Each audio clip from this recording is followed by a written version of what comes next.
Miguel López Remiro es el director del Museo de la Universidad de Navarra y es especialista en la obra de Mark Rothko, cuya obra sin título, fechada en 1969, es la que centra esta conversación, ¿no? Para empezar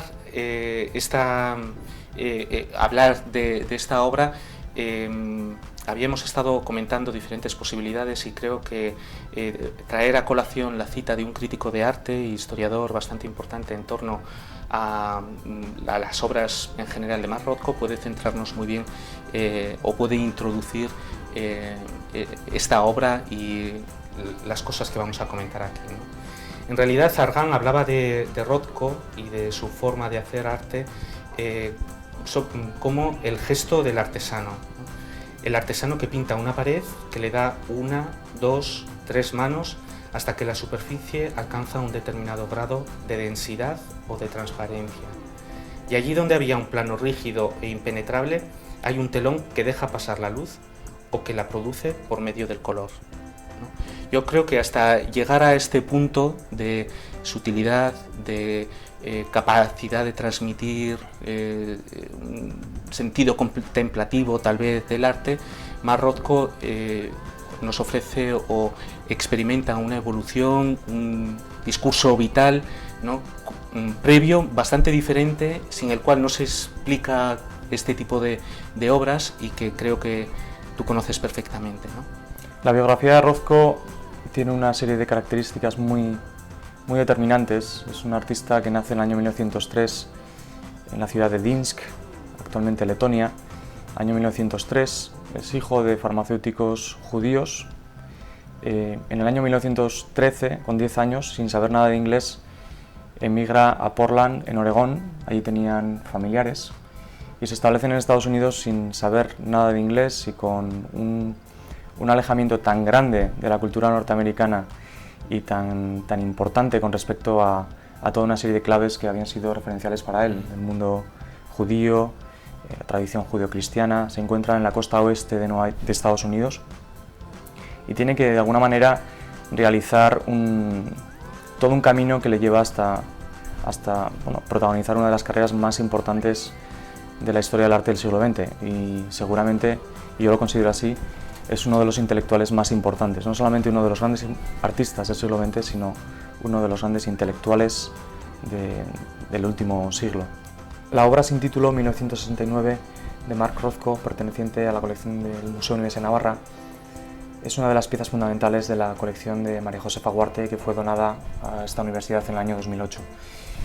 Es una pieza fundamental también para entender esa visión estética del arte que siempre ha acompañado a María Josefa, y una pieza que además aglutina o reúne características fundamentales o esenciales de Rothko. Una pintura tardía, una pintura realizada en 1969, de un formato medio, 100 por 120, realizada sobre papel y pegado en madera, y una pieza que lejos de ser una pieza en negro, como era muy habitual en la última época de Rothko, es una pieza realizada en colores vermellones, colores naranjas rojizos. Y como digo, es una pieza que es perfectamente asumible o perfectamente convive muy bien con el estilo clásico del Rothko tardío, un Rothko en el cual la abstracción ya es una abstracción radical, en la cual no hay espacio para muchos gestos, en la cual la técnica y el desarrollo del propio lienzo, de la propia obra, es difícil de describir.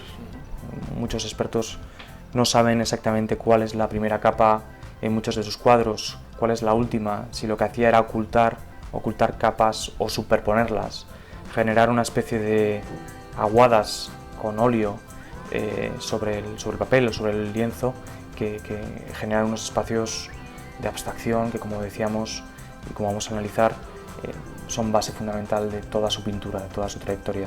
Pero me parece que es una pieza que reúne las características fundamentales de Rothko y que es una grandísima suerte poder tenerla dentro de una colección universitaria que funcione como un eje esencial en el estudio, formación y difusión de nuestras actividades, que sea uno de nuestros anclajes fundamentales en la comprensión y en el acceso al arte contemporáneo.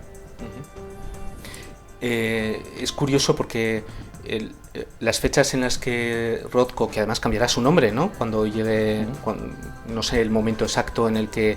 Sí. A mitad de su carrera cambia su nombre Marcus Rothkowicz a Mark Rothko, como muchos otros emigrados del este de Europa y de Rusia, ¿no? Cambiar su nombre para hacerlo más occidental o más americano. Y juega un papel también importante esa identidad o ese origen en lo que era Rusia, luego la Unión Soviética, ¿no? Tiene o plantea determinados problemas que están vinculados también con ese cambio de nombre y esa cuestión identitaria, puesto que al final él ha nacido en uno de los bloques, ¿no?, contrapuesto al imperialismo americano, que van a protagonizar gran parte de la política cultural mundial del siglo XX, ¿no?, y en el que además por parte de los Estados Unidos estas manifestaciones artísticas del propio Rothko van a ser utilizadas como contrapropaganda también soviética, ¿no? Sí, es un momento muy peculiar que él vive también desde un punto de vista político. Un profesor mío en Estados Unidos me comentaba que había que coger mucha distancia para entender la trayectoria también artística de Rothko. Vive una época en la que el crack de 29 supone una crisis total económica, de confianza en los mercados, en la cantidad de desempleo que eso produce, la cantidad de artistas que empiezan a depender del Estado a través de programas de subvención social para pintar estaciones de metro.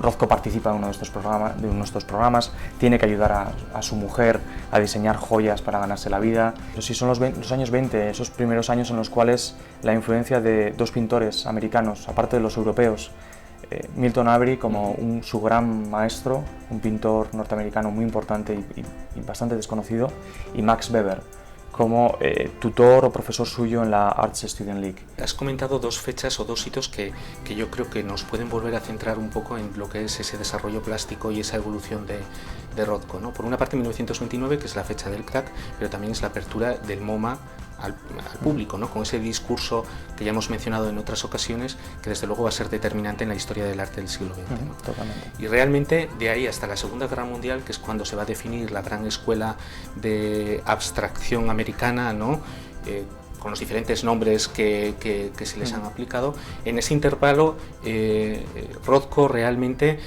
se ve influido o tiene acceso y va pasando por etapas muy diversas, ¿no?, que recuerdan nombres como Picasso, el propio Cézanne o Matisse, ¿no?, sí, que le pueden influir, y que realmente en algunas de las obras se aprecia muy bien ese aspecto de búsqueda.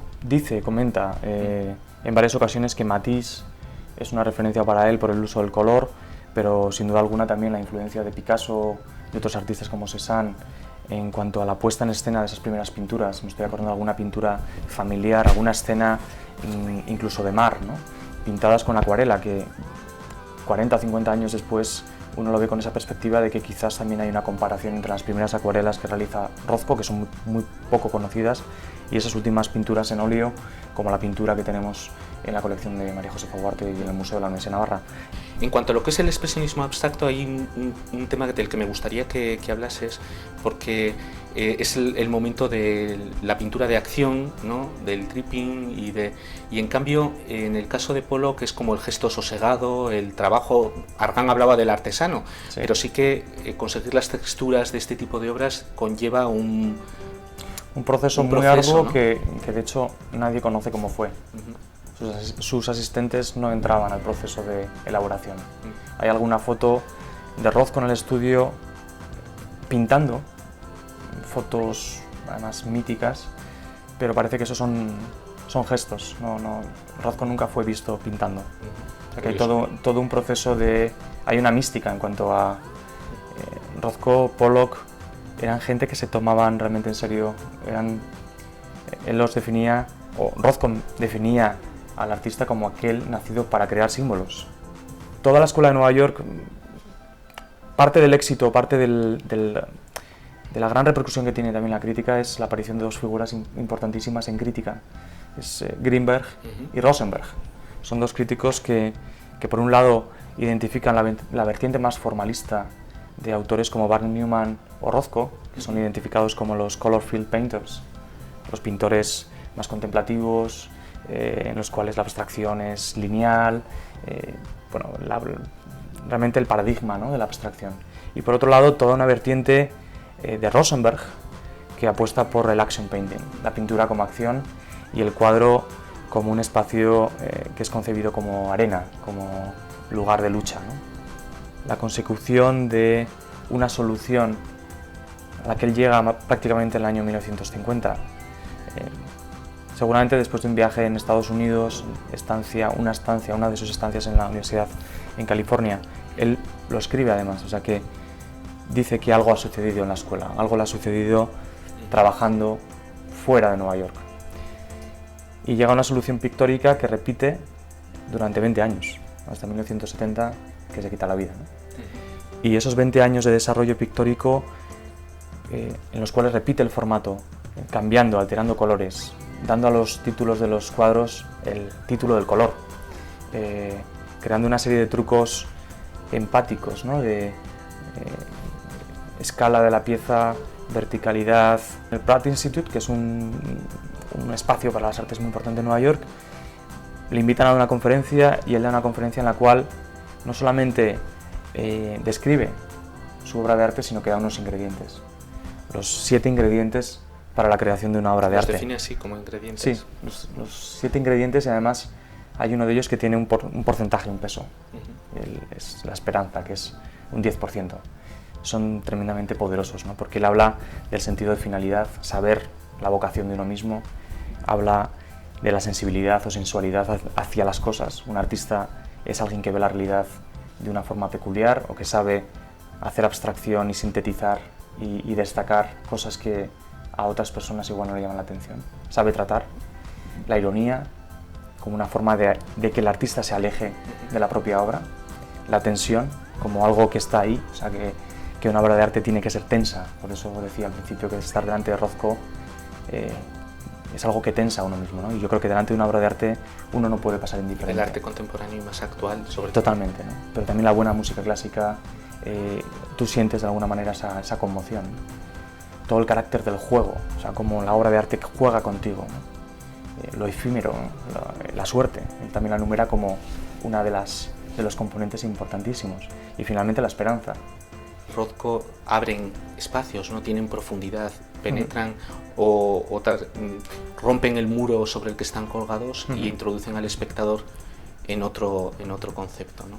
Y ahí sí que creo que a la hora de concluir un poco ese carácter de la experiencia ante una obra de Rothko a la que tú apelabas, creo que es irrenunciable, ¿no?